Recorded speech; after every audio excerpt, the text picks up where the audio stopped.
Salam, hər vaxtınız xeyir, dəyərli iştirakçılar. Mən bugünkü təlimin moderatoru Qocayeva Əminəm. Təlimimiz sosial media, satış və marketinq haqqındadır. Bu təlimdə sosial media üzərindən daha yaxşı və daha çox necə satış etmək olar, bu haqda danışılacaq. Ümid edirəm təlim hər biriniz üçün faydalı olar. İndi isə təlimçimizi təqdim etmək istəyirəm. Bugünkü qonağımız marketinq mütəxəssisi Cüleyfə Cəfərovadır. Buyurun Cüleyfə xanım, söz sizdədir. Salam, xoş gördük hər birinizi. Burada təxminən neçə nəfər var mən görmürəm, amma yəni ki, iştirakçılar qoşulubdur.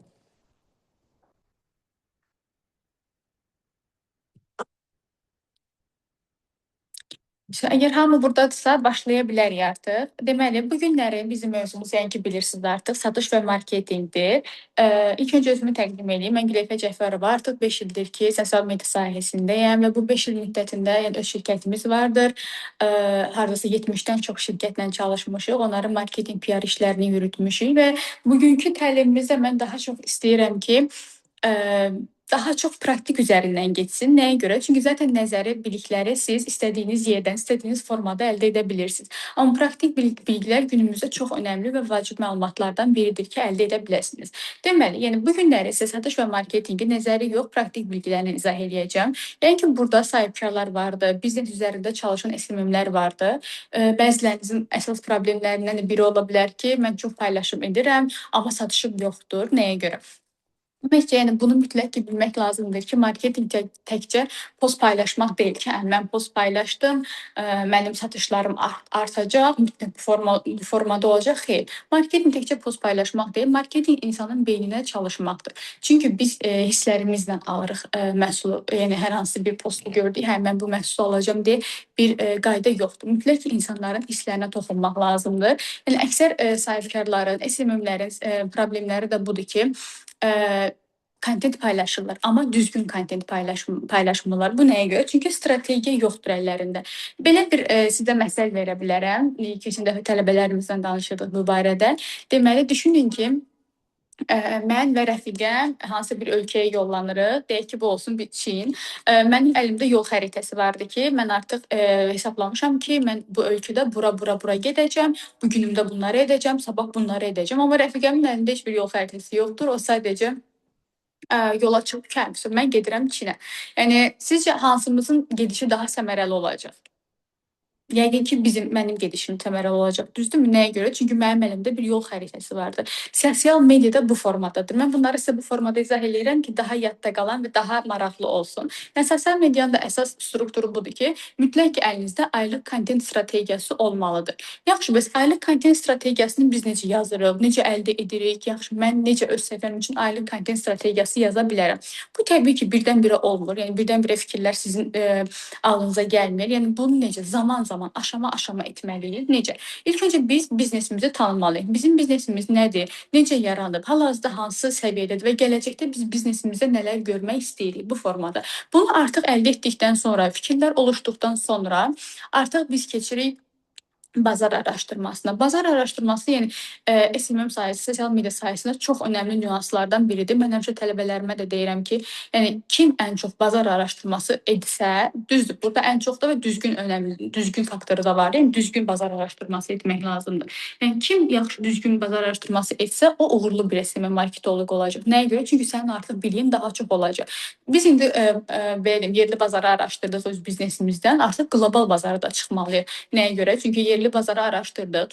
Kimlərdə, hansı bizneslərdə nələr paylaşırlar, hansı postlarında daha uğurludular, hansı satış postları daha çox yer tutur, daha çox belə deyim də maraq yaradır. Onları biz araşdırırıq. Amma qlobal bazarda isə bizim Azərbaycanda edə biləcəyimiz yenilikləri göstərir. Çünki yəni digərlərindən fərqlənmək üçün mütləq yenilik etmək lazımdır, düzdürmü? Ona görə yerli bazarı araşdırmaqla kifayətlənməyin, mütləq öz sahənizə uyğun qlobal bazarda araşdırın. Bu heç bir fərq etmir hansı ölkə olur olsun, hansı biznes olur olsun. Mütləq ki, qlobal bazara da çıxıb onları da araşdırmaq lazımdır. Məsələn, mən elə tələbəmi tanıyıram ki, elə bir resimimi tanıyıram ki, bazar araşdırmasını aylarla eləyir. 3 ay, 2 ay bazar araşdırması ilə ortaya çox gözəl bir nəticə çıxır. Yəni bu dediyimiz nüanslar çox önəmlidir. Ona görə dediyimiz kimi kontent paylaşırıqsa, bu mütləq ki, keyfiyyətli bir kontent olmalıdır. İnsanlara işləyəcək bir kontent olmalıdır. Yəni satış yönümlü olmalıdır. Satışın psixologiyasını yəqin ki, hamımız bilirik. Yəni satış insanlar sizdən məhsul alırlar, insanlar sizdən hiss alırlar. Bunu yəqin ki, çox eşitmisiniz. Yaxşı, biz bu hissi necə doğura bilərik insanlarda? Mütləq ki, yenə dediyimiz kimi gəlir yolumuz çıxır, sözümüz çıxır bazar araşdırmasına. Mütləq ki, bazar araşdırmasını biz çoxlu etməliyik ki, artıq bizdə olan o sual işarələri ki var biznesimizdə, o sual işarələrini bazar araşdırması etdikcə o sual işarəsini biz dolduracağıq ki, hə, demək ki, mənim biznesimdə bu kimi nüanslarda səhvliklər var, bu kimi boşluqlar var. Bu boşluqları mən doldurmalıyam. Yəni bunların suallarını siz hamısını araşdırma edərək tapa bilirsiniz.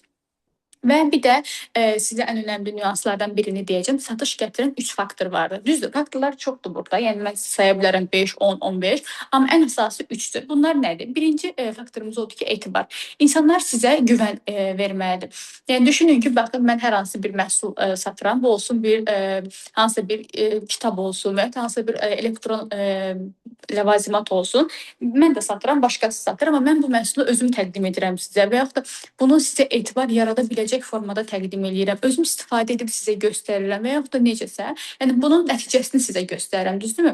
Və amma digər qarşımdakı rəqibim heç bir şey etmir, prosta unpacking edir, məhsulu göstərir bu formada. Yəni siz kimdən alarsınız? Məndən alarsınız, düzdürmü? Çünki mən sizdə artıq bir etibar yaradıram. Sima olaraq görürsünüz, istifadə qaydasını görürsünüz, istifadə qaydasından sonra nəticəsini görürsünüz. Yəni bu çox önəmlidir. İnsanlara nəticə vermək lazımdır ki, yəni sən bu məhsulu aldın və ya bu xidmətdən istifadə etdin, nəticəsi bu oldu.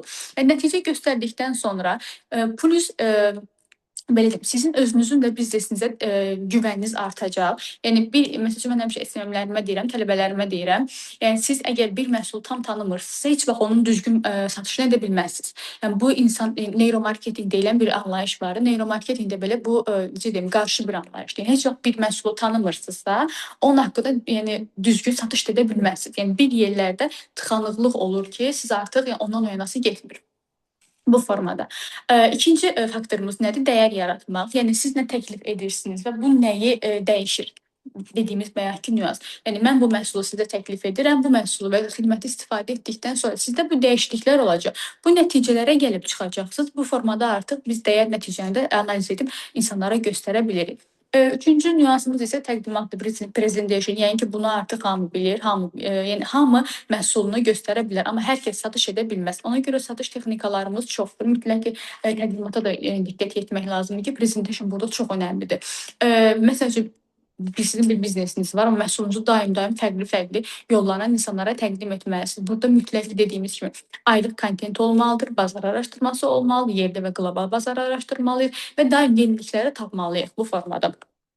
Və bir də ən önəmli nüanslardan birini deyim sizə. Daim sosial mediaya satış aləti kimi baxın. Necə? Düşünün ki, Instagram səhifəniz sizin vitrininizdir. Düzdürmü? Yəni necə normalda mağazalar olmur. Instagram səhifəsi sizin mağazanızdır. Amma sizin satış yeriniz postlar deyil də storylərdir. Bir anlayış deyəcəm sizə, storytelling anlayışı. Bunu istəsəniz mən yazılı formatdan sonra da göndərə bilərəm qrupa. Bu termini mütləq araşdırın. İndi bu burada danışsam biraz uzanacaq dərs, ona görə tam danışa bilmirəm. Storytelling anlayışı çox önəmli və maraqlı faktordur. Düzdür, bu keçmişdə də olub, amma indiki dövrdə daha yayğın və daha peşəkar səviyyədə istifadə olunur. Yəni siz bu termini tam anlasanız, tətbiq etsəniz biznesinizə çox böyük dəyişikliklər əldə edə bilərsiniz və çox maraqlıdır belə deyim. Yəni araşdırdıqca daim yeni biliklər əldə edəcəksiniz. Dediyimiz kimi sizin satış yeriniz storylərdir. Reelsləriniz isə yeni müştəri gətirən bir maşındır. Elə düşünün ki, mən Reelsi paylaşdım.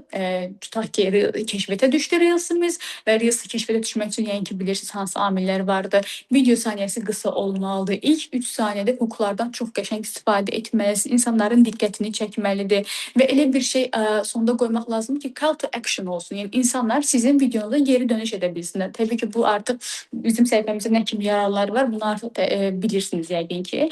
Yəni dediyimiz kimi Instagram sizin vitrininizdir, storylərimiz satış alətimizdir. Yəni storylərdə mütləq hər gün storylər paylaşmaq lazımdır. Yeni maraqlı storylər paylaşmaq lazımdır. Mən demirəm sizə mütləq 10-15 paylaşmalısınız. Xeyr. Mən keyfiyyət məsələsində onlara çox önəm verirəm. Yəni mən bu gün postum uyğun deyilsə, keyfiyyətli deyilsə, bu gün paylaşmamağı üstün tuturam. Bir gün sonra paylaşıram, amma keyfiyyətli formada paylaşaram. Yəni bu nüanslar çox önəmlidir. Siz də bu nüanslara mütləq nəzər yetirin. Dediyimiz kimi Reelslarımız da bizə yeni müştəri gətirən maşındır. Yəni bunu bu kimi belə ağızda saxlasaq maraqlı bir ideyadır. Yəni daim Instagrama belə maraqlı mövzu kimi baxın, tam ciddiyyətlə baxmayın. Yəni o insanı bir yerdə yorur və tükəlir. Yəni tam ciddiyyətlə baxanda, belə olmalıdır, belə olmalıdır baxanda bir yerdə insanlara tükənmişlik sindromu yaradır. Bəs necə kontentlər yaradaq? Yaxşı, mən necə səhifəmi kontentlərini güclü edə bilərəm, professional edə bilərəm deyə suallar yaranır yəqin ki ağlınızda. Yəni bizim 3 növ sizə belə deyim, əslində çox vardı bunların növləri, amma hələ ki sizə 3 növ kontentdən izah edəcəm. Biri nədir? Maarifləndirici. Mütləq ki, maarifləndirici postlar olmalı səhifədə. Təbii ki, sizin biznesiniz haqqında öyrədici postlardır, məlumat verən, güvən yaradan postlar olmalıdır. Bunlara məsəl üçün deyək ki, biz aylıq bir kontent yazırıq. Həmişə biz onu tələbələrimizə necə yazırıq? Bölürük. Həftənin günləri və aylar hamısını bu formada yazırıq ki, məsələn, birinci gündən paylaşacaq, birinci həftə, ikinci həftə, üçüncü həftə və həftənin günləri. Bu formada yazırıq. Və biz deyirik, məsələn, bizim kontentimizin 3 növü olacaq. Maarifləndirici olacaq, öyrədirik, insanlara güvən yaradırıq. Daha sonra emosional postlar olacaq, hiss yaradan, bağ quran postlar olacaq və yaxud da funny tipli bizim özümüzün ad qoyduğumuz bir növ vardı, əyləncə xarakterli. Biz təbii ki, bunları artıq biz sans platformada paylaşılır. Deyək ki, ay ərzində 3-4 dənə funny tipli video tiplərimiz varsa, əyləncəli xarakterli. Biz bundan ikisini sadəcə Instagramda paylaşırıq, geri qalan 4 dənəsini də TikTokda paylaşırıq bu formada. Çünki hər bir platformanın özünə xas alqoritmi vardır, özünə xas keşfətə düşmə metodları vardır. Ona görə mütləq ki, dediyim kimi əyləncə xarakterli hamısını Instagramda paylaşmaq biraz yaxşı deyil. Instagramda daha çox güvən yaradan, hiss yaradan, bağ quran, maarifləndirici postlar paylaşmaq lazımdır. Digəri isə satış kontenti. Yəni mən sənə məhsulu təklif edirəm, sən satırsan bu formada. Belə, yəni əgər bu dediyim 3 dənə növ hər biri səhifədə varsa, üçü də balanslı şəkildə, amma mən demirəm hər gün dalbadal maarifləndirici postlar paylaşmaq lazımdır. Xeyr, ona qəti olmaz. Nəyə görə? Çünki insanlar bir yerdən sonra bezirlər. Plus siz özünüz də yorulacaqsınız o postları paylaşmaqdan və səhifənizi izləyən izləyicilər də yorulacaq. Çünki eyniləşdirmədən, eyni şeylərdən insanlar tez yorulur. Təbii ki, bu sizi də yoracaq bir müddətdən sonra. Ona görə mütləq ki, bunlar balanslı şəkildə olmalıdır. Bu formada.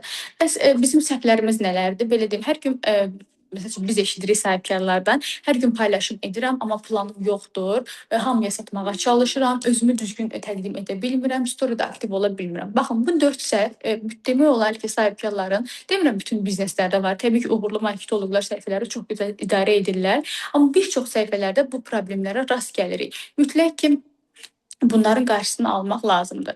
Bir də call to action deyilən bir anlayış vardır. Siz bunu da sonradan göndərərik qrupa. Yəni geri dönüş yaradan, yəni mütləq ki, postlarınızda, storylərinizdə call to actionlardan istifadə etməlisiniz. Yəni bu çox vacib bir nüansdır. Düşünürəm ki, bugün öyrəndiklərimizi siz Instagram səhifənizə tətbiq edə biləcəksiniz. Çünki vaxtımız az qısıtlıdır.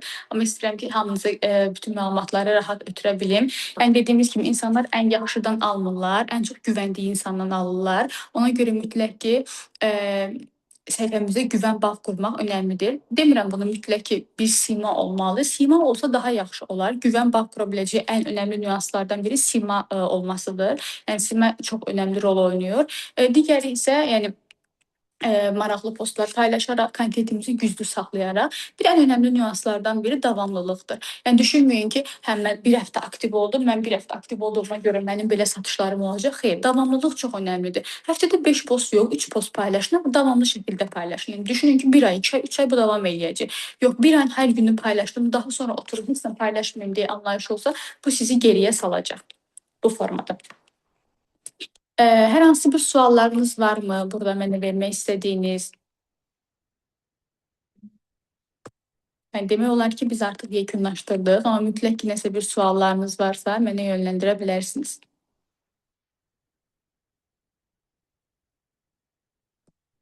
Salam, hər vaxtınız xeyir. Salam, buyurun. Mən sizə bir sual vermək istəyirəm. Mən özüm HR sahəsindəyim və kadr məsləhətçiliyi ilə məşğulam.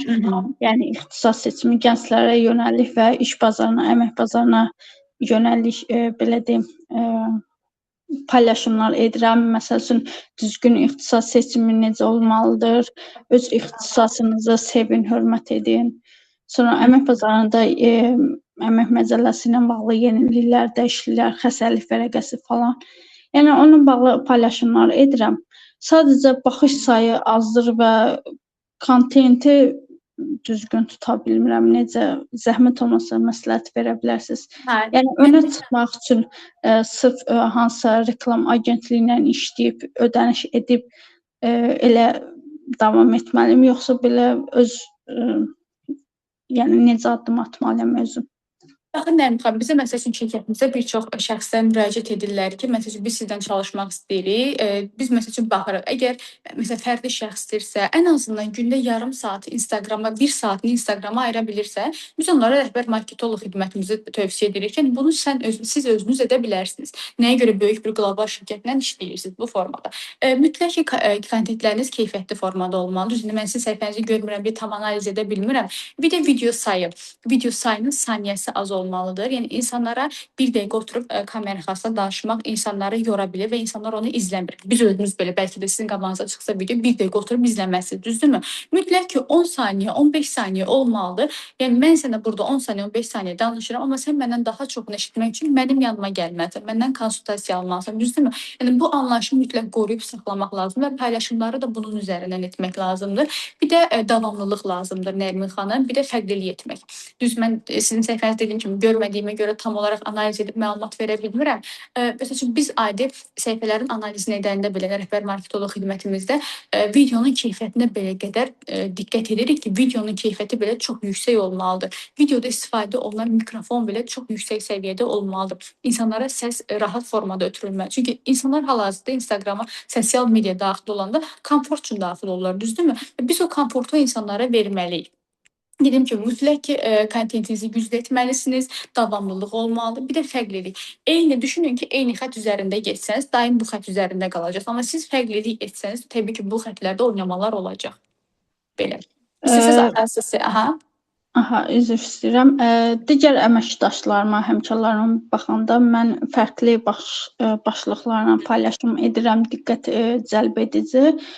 Sadəcə mən video çəkmirəm. Yəni sadəcə şəkil kimi paylaşıram və altda yazılar olur. Yəni təbii ki, özüm də görünürəm də, yəni belə deyim. Baxın, bayaq dediyimiz mövzu da elə. Yəni hər şey eyniləşirsə, bir yerlərdə tıxanıqlıq olur. Mütləq dayanırsınız və ondan sonra açılmaq olmur o prosesdən sonra. Mütləq ki, ona görə fərqliliklər etmək lazımdır. Amma Nərmin xanım, onu deyim ki, yəni əgər səhifədə çox reklam qoymamısınızsa, bir müddətdən sonra reklama ehtiyac olur. Çünki biz nə qədər kontent paylaşsaq da, mütləq ki, bir yerdə reklamın öz gücü də vardır ki, bizi biraz irəli ötürsün. Yəni mütləq ki, bir yerdə reklamdan güc alın və ya hansısa bir influencerla əməkdaşlıq edin, amma influencer seçimi çox önəmlidir. Yəni düşünməyin ki, səhifəsi 100K-dan plusdur, mənə daha çox xeyir olacaq. Xeyr, 10K-lar belə sizə çox böyük bir plus ola bilər. Yəni düşünürsünüz ki, influencerların bütçələri çox ola bilər, amma 10K-lıq, 5K-lıq belə ola bilər. Siz düşünün ki, 5000 adam bir otağın içərisində nə qədər bir insandır. Yəni o influencerlarla da əməkdaşlıq edə bilərsiniz və ya da araşdıra bilərsiniz bu sahədə kimin köməyə ehtiyacı vardır, amma ki səhifəsi vardır, yəni bloger kimi fəaliyyət göstərir, influencer kimi fəaliyyət göstərir, onlarla da əməkdaşlıq edə bilərsiniz. Yəni mütləq ki, səhifədə maraqlı fərqlilik etmək lazımdır ki, yəni indiki dövrdə rəqabət çox güclüdür hər bir sahədə. Ona görə mütləq ki, fərqlilik edib seçilmək lazımdır. Bir də hər bir sosial mediada fərqlilik etmək lazımdır, paylaşımlar etmək lazımdır. Belə. Aydındır, çox sağ olun, minnətdaram. Buyurun, xoşdur Nərmin bəy. Başqa sualı olan varmı?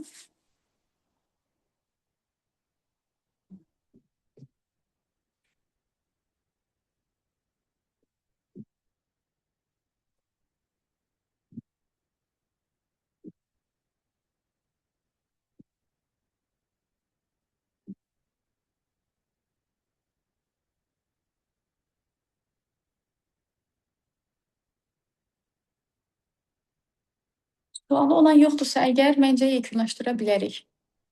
Yoxsa necə?